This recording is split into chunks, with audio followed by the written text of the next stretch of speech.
I remember life in the garden.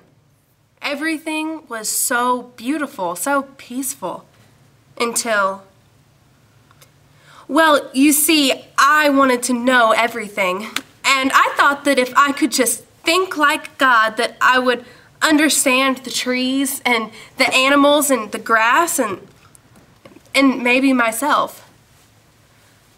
So the serpent told me to eat this fruit and that then I would understand. So I did, and I understood all right. I understood that things could never be the same. So I decided to give the fruit to Adam, and he ate it too, and he understood, and we realized we had to hide. But where could we go that he wouldn't find us?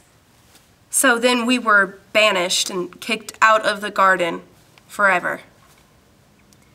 But with the banishment came this promise, that there would someday come a man who would deliver us from this and bring us back into paradise.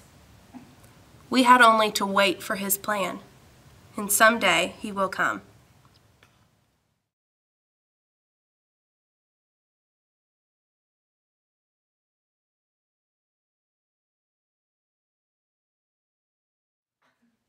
My people looked to me to deliver them out of the hands of the Egyptians.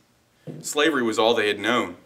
And God spoke to me in this bush that would burn, but it wouldn't be destroyed. He wanted to use me. Me. I couldn't speak in a crowd. I couldn't lead anyone. But he wanted to use me. I tried time and time again to get Pharaoh to let us to leave. But it took the destruction of so many for him to finally listen.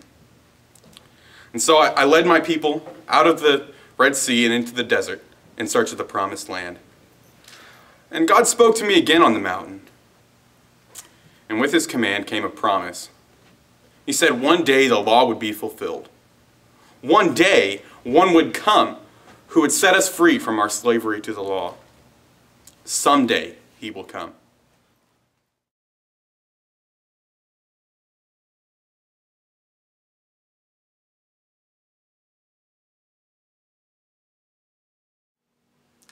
An angel came to me. He said that I would have a baby. How could that happen, I asked. I had never been with a man. He said it was part of a plan that had been made before time began. I would carry the one who carried the burdens of the world. I would hold the one who created the universe. I was entrusted to care for the one who cared more about us than anyone ever could. He is the one who frees us from the chains that bind us, and he is living inside me. When the angel left, the message was still ringing in my ears. Someday he will come.